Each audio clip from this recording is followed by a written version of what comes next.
Hey all my K-2 guys, I'm just doing this video to show you what we've been working on in class and to give you the information you need to log on and do that from home. We've started in class working on beginning computer coding, which is really what makes everything work that you're using right now, as far as your websites, your software we're using, any games you're playing, all comes down to coding. And we're starting out on a really basic level, but it's actually a lot of fun. The kids that have been doing it in class really enjoy it. So it's almost like a game, but it's also teaching you a little bit about coding as we're doing it. So I'm just going to show you how to log in. I've set up accounts for you. So yeah, you should be able to get started after watching this video. Okay, so I'm just going to open up a blank tab and I'm going to type in the website or the URL address. Now each class is going to have a different code to get into your account, and I will have that code listed underneath the post in Teams so you can log in and get started. I'm just going to use my son's account, so if you have a first grader, this is the code you're going to be using. So I type in studio.co.org/join/ and here's where you put the code QDPFBH. Okay, so if you're kindergarten, if you're second grade, you'll still do everything the same until you get to this code, and that will take you to the login page. So from here, your student will just look for their name, find their name. Here is Noah, so I'm going to click on Noah. And now I also will have attached, if they're in school, if they come in person, they should already know their picture. Instead of passwords, they have pictures. So, but if they forget it, I'm going to have all the passwords attached as well to this post in Teams. But Noah's is a dragon, and I'm going to sign in. Okay, so once they sign in, this is what it's going to look like. This is all their lessons that we're going to work on. Your kid, if they have not done it before, all these will be white instead of green. So, but I'm going to start at the beginning. So you'll click on 1, and then okay, so it'll look like this. Before your kid can start the coding process, this first lesson is just going to be in getting used to using the mouse and learning how to drag and drop.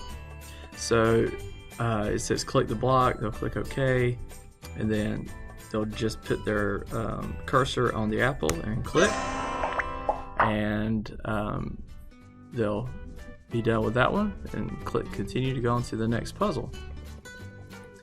Okay, so this next one, it says drag the block to the target. Now if you're wanting, like if your kid's wanting to do this, you're not able to sit there with them and read, they can click on the play button over to the side. Drag the block to the target.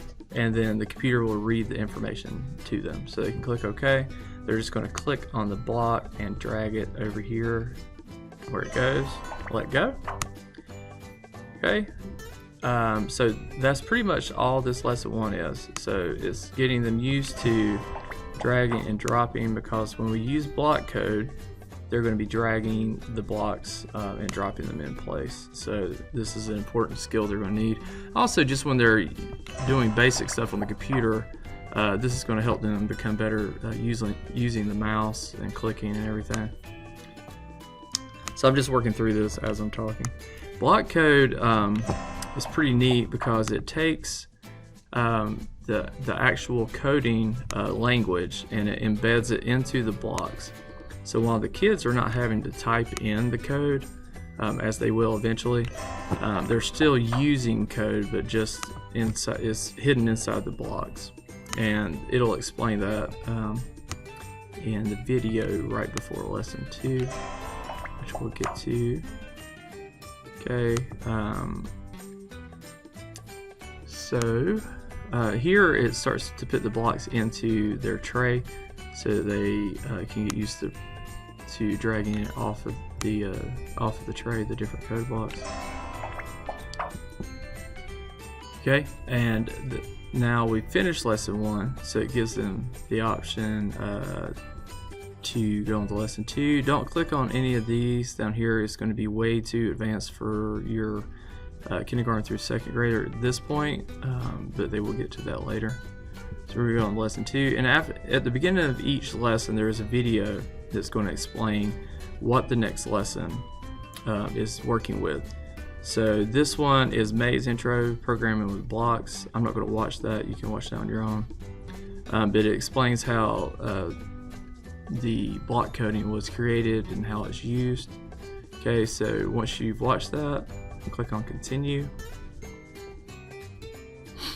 Okay, now here, this lesson is going to be using Ice Age as a little programming game. So we're going to be trying, each time we'll be trying to get Scratch, the little squirrel, to the acorn. So that's what we're going to be programming. So it says to get Scratch to the acorn, snap the east block to the bottom of the when run block. Then press run. Okay. So all you have to do in this one is just click and drag the block until it snaps in place. And then now that we've created our code, and one neat thing is they can click on this button over here and it'll actually show what the code is that they used. So if they were typing in a code, they would have typed in move east with the parentheses and the semicolon. So that's embedded inside this block, so they don't have to type that. But we see Scrat got his acorn. So each time it's going to get a little bit more difficult. So here there's 2 east blocks already provided because he's going to have to go 2 spots this time. So you have to program to move each place. So we're going to snap it in place, click run, and we have a happy squirrel. Okay, we'll continue. Okay, here you'll see that the blocks are not provided, so we have to get them from the toolbox. So he needs to go, Scrat needs to go 2 spaces to the right, and then he needs to go 1 up. So we're going to drag out 1 space, 2 spaces, and now he needs to go up. So, and then we're going to click run, see if our code worked. And it did. Okay, it also keeps up with how many lines of code you've written, which is kind of neat for your kids to see. Okay, and each one is going to get a little bit harder. So once they finish lesson 2, they'll go on to lesson 3, which is going to be programming with Angry Birds. Now here it talks about pair programming. Sometimes in coding you'll have a partner, it just makes things a little quicker. Each person doesn't have quite as much to do. You can also bounce ideas off each other. But your child's going to be at home by themselves, so that's not going to be applicable. So, but you can still watch that video. It's a good explanation. So here we're going to be programming Red, one of the birds from Angry Birds, to get to the pig. So same idea. So we'll be going to the left 1, 2, 3 blocks.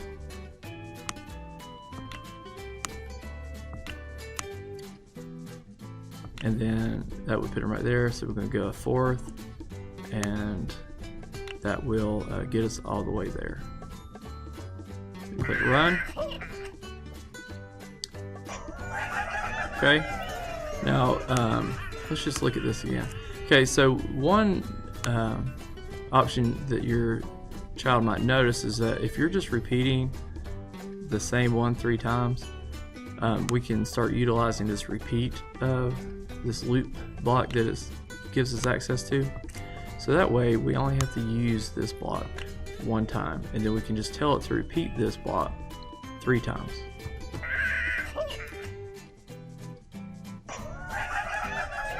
Again, same code, and it's not that big of a deal now, but once they get more advanced codes they have to run, the repeat block will save them a lot of time. Also, it's only going to let them have a certain amount of blocks. So when we get into codes like this one, see they're limited to only using 4 blocks, and the when run block counts as a block.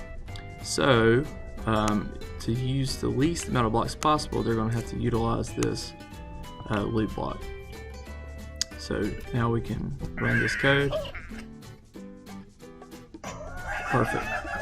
So we only used 3 lines of code instead of 4. And if they do it with the 4 blocks, that's totally fine. And like I said, it doesn't matter right now, as long as they're able to kind of work their way through how to get the bird to the pig. But later on, the loot block will become more important as they're a little more limited and the puzzles get a little more challenging. So anyway, work on this. You can go as fast as you want as far as like how many lessons you do a week. Make sure you're getting your core classes done first, obviously. But this is a fun way to learn coding, because you're almost playing a game and don't realize you're learning coding, which is neat. But if you have any questions, please don't hesitate to contact me. Hopefully you guys will enjoy this. So, I'll talk to you next time.